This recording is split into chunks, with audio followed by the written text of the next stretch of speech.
దేశవ్యాప్తంగా లక్షలాది మంది విద్యార్థుల భవిష్యత్తును ప్రభావితం చేసిన నీట్ పేపర్ లీక్ వ్యవహారంలో షాకింగ్ విషయాలు వెలుగులోకి వచ్చాయి. ఈ లీకేజీపై ముమ్మర దర్యాప్తు జరిపిన సిబిఐ ఢిల్లీలోని రౌస్ అవెన్యూ కోర్టులో ఏకంగా 94 పేజీల సుదీర్ఘ ఛార్జిషీట్ను దాఖలు చేసింది.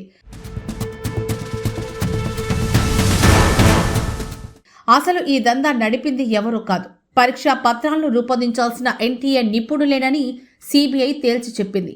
సిబిఐ ఛార్జిషీట్ ప్రకారం నేషనల్ టెస్టింగ్ ఏజెన్సీలోని పలువురు నిపుణులు, మధ్యవర్తులు ఒక వ్యవస్థీకృత ముఠాగా ఏర్పడి ఈ దందాను నడిపించారు.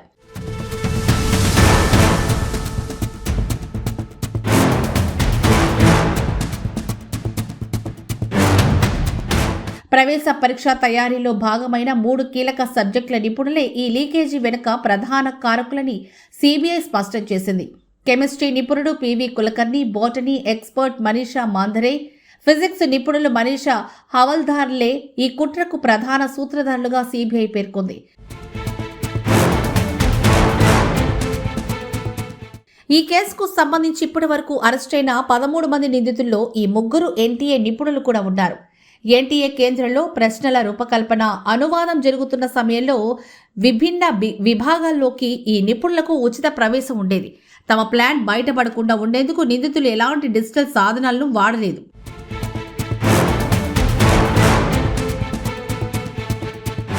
దానికి బదులుగా అత్యంత సీక్రెట్గా ప్రశ్నలను గుర్తుపెట్టుకోవడం, చిన్న చిన్న చీటీలపై రాసుకోవడం, సంబంధిత పుస్తకాల్లోని పేపర్లను మార్క్ చేసుకోవడం వంటి పద్ధతులను అనుసరించారని సిబిఐ ఛార్జ్షీట్లో తెలిపింది.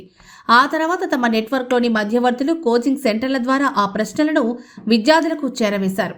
భారీగా ఆర్థిక లబ్ధి పొందడంతో పాటు తమతో ఒప్పందం కుదుర్చుకున్న కోచింగ్ సెంటర్ల సక్సెస్ పర్సెంట్ని పెంచేందుకే ఈ నిపుణులు ఈ ఘోరమైన కుట్ర పన్నారని దర్యాప్తు అధికారులు వెల్లడించారు.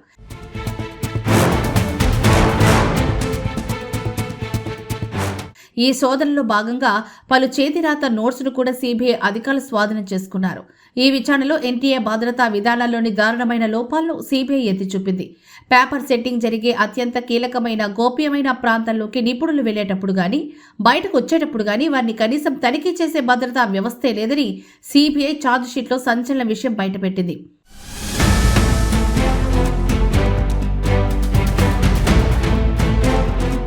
పేపర్ తయారీలో పాల్గొనే నిపుణులకు ఆ ప్రశ్నలు సులభంగా గుర్తుంటాయని, ఉదాహరణకు నిందితుడు పివి కులకర్ణి కేవలం 3 రోజుల్లో 3 సెట్ల పరీక్షా పత్రాల నుంచి ఏకంగా 135 ప్రశ్నలను అనువాదం చేశాడని తెలిపింది.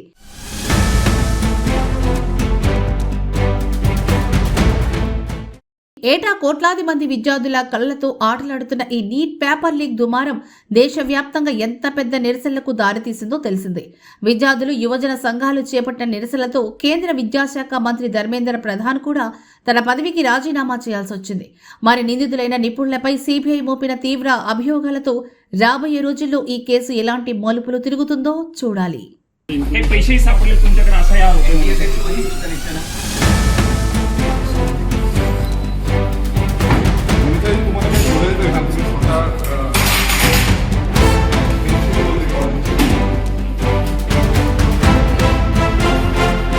मनीषा जी, कितनी सच्चाई है जो आरोप आपके ऊपर लगे हैं उनमें? कुछ कहना चाहेंगे? आपको पता है 22 लाख बच्चों का भविष्य जो है वो अंधेरे में लटक गया. कई बच्चे जो सुसाइड कर चुके हैं. मनीषा जी